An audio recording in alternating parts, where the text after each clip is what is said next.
Hi. In this video, we're going to ask a difficult question of our friend Tom about the new Rode NT1 5th generation. Why should you get an NT1 5th gen? What is the reason for this mic, Tom, in like the nutshell? In a nutshell, it's the best analog design that Rode have come up with in their NT series of microphones. And it also incorporates a lot of world-first digital technologies. So dual connectivity, so you can use it over XLR and USB. It's a USB mic? Yes, it is indeed. It has 32-bit float recording capabilities. What does that mean? That means that you are theoretically unable to clip this microphone. That sounds like a challenge that I'd like to accept. We will try that. We'll probably won't do that in this video, but have to take your word for it. Absolutely. You can do your Screamo music into it. You definitely can. Okay. So 32-bit float, dual connectors I've already mentioned. It has onboard DSP. So Rode obviously own Aphex, and Aphex are well known for their sort of broadcast technologies, their de-essers, noise gates, EQs, compressors, that kind of thing. That's all available in this mic. So as a digital mic, it can also make your voice sound betterer. Yes. It like makes you compressed and de-ess. Yes. Through like Teams and Skype and so you're tracking through those effects. That's nice. Yeah, in real time. In real time. Yep. It's also got the lowest noise floor of any large diaphragm condenser microphone, which is it effectively means that you won't hear it in any of your recordings. So you can crank the gain, you won't hear the hiss. You're more likely to hear the hiss of your outboard equipment before you'll hear this microphone. Because as you crank a mic, like all mics need a certain amount of gain, right? Yeah. And so do you know how much gain it needs? Like, is that even a thing? Digitally, no. There is no gain control on this mic. It's got its own preamp built in. Yep, it has its own Revolution preamps. It sounds as good as it can. It sounds as good as it can digitally. But also when you're using it analog and you're cranking that gain, you won't get a discernible noise from it. Noise doesn't come, but you might get some noise from your own preamp, but it doesn't need loads of gain, I assume. No, it doesn't. And not like a dynamic mic. No, not at all. You don't need to... But it is a phantom powered mic. Yes, it is indeed. So like every large diaphragm condenser, it does require phantom power if you're going to use it over analog. But it's very low self noise, so it doesn't contribute hiss as well, so it's very quiet. Yep. What else? Well, I mean, it's 10-year warranty? 10-year warranty, yep. That's not bad. That's very good. That's a long time. Yeah. I mean, how much does the mic cost in a ballpark? About 265 Great British pounds. What if how many days are in 10 years? 3,650. That's actually a really good point. Yeah. I wouldn't have even tried to work that out because 10. I'm kind of terrible at maths, but that actually is really sensible. Well, you've got the quarter days. What is it per day? It's like pence. Pence per day. Pence per day. Bargain. Yeah, absolute bargain. Of course. It's also worth noting, like I say, so you got the dual connect that we mentioned. We've got the 32-bit float recording when you connect it over USB. We've got the Aphex processing as well. It also connects to Rode's proprietary software, which is Rode Connect. So that's where you get access to all the processing, so the Aphex processing, that sort of stuff, all the DSP. You fiddle with the DSP.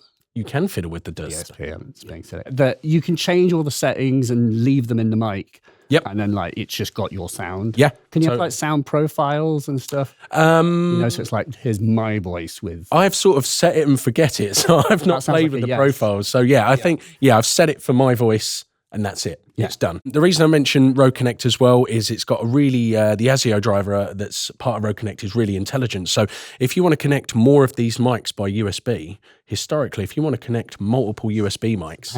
That's not a thing. It really is. What the ASIO driver does for the Rode NT1 5th Gen is it dynamically adds more inputs the more mics that you add. So you can get a USB hub, plug in 6, 8 mics, whatever you want, and it will dynamically add more inputs to that ASIO It's like driver. making a virtual sound card so you can have multiple of these plugged into USB. Yeah, absolutely. Now, I have a really annoying question. Go on. What about monitoring? So Rode Connect is sort of like where you hear yourself as you're recording. Yeah. How does that work? So Rode Connect is sort of like the halfway house between like the physical domain and your DAW. So you can select your input source and also where you want your monitoring to go to. So let's say you're using this by USB, but you want to monitor out of your audio interface that you've already got.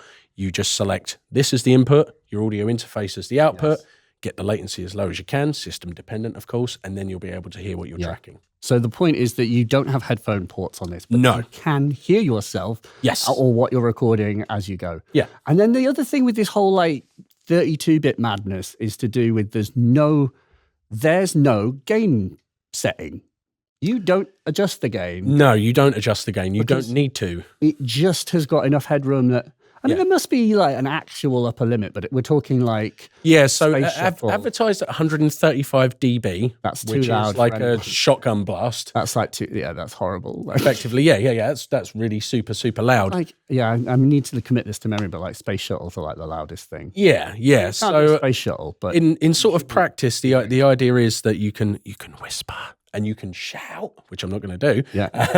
And it won't clip. You'll hear the whisper and you'll hear the loud part just as loud as the rest of it. You're not going to lose any of that detail. As in, there's headroom for everything. There's headroom for everything. Bring up the whisper is. Yeah. So I mean, we've got like a super low noise floor with a really fantastic preamp, the Revolution preamp, to match that performance, and also those 32-bit float recorders with gain staging in between each stage. So you imagine that there's preamps and converters for each part of the input. So what happens is from 0 to 10 dB, there'll be this converter and this preamp. From 10, they're not the actual measurements I'm saying, but they divide the like volume level with converters. And then they're intelligently stitched back together to give you more than just a sort of normal 24-bit. It's like high dynamic range for cameras, where it like samples. It's like that is a very, very good terminology to use. And like the low noise is its low ISO, basically. Yeah, as in it's got high ISO with low noise. Yeah, totally. Very, very, very, very good comparison, actually. Thanks so much. Thanks. I was going to like read through the thing because I thought we're obviously talking through the mics. Yeah. Is that obvious that we're talking through the mics? These are the mics. It is a very like, I think they sound nice. I don't want to lead you. It's your decision whether they sound nice. Yeah. I'm going to read. Shall I read some Edgar Allan Poe? Should we do a bit of a storybook? Yeah. Okay. Go for it. Strap in, Tom. Once upon a midnight dreary, while I pondered, weak and weary, over many a quaint and curious volume of forgotten lore, while I nodded, nearly napping, suddenly there came a tapping, as of someone gently rapping at my chamber door. "'Tis some visitor," I muttered, tapping at my chamber door. Only this, and nothing more. That's it. I'm not going to do the whole thing, but it sounds really good. It sounds great. It sounds really great. I think it sounds nice.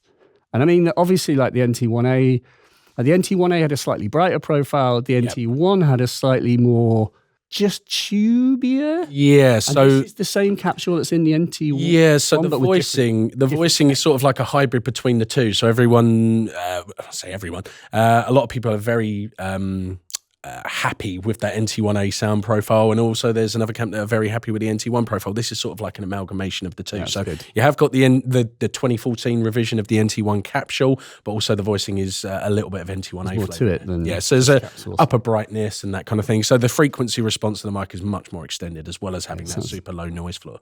I think it sounds really good. Thanks. Me too. Anything else that we should know that I haven't asked you about this little tinker?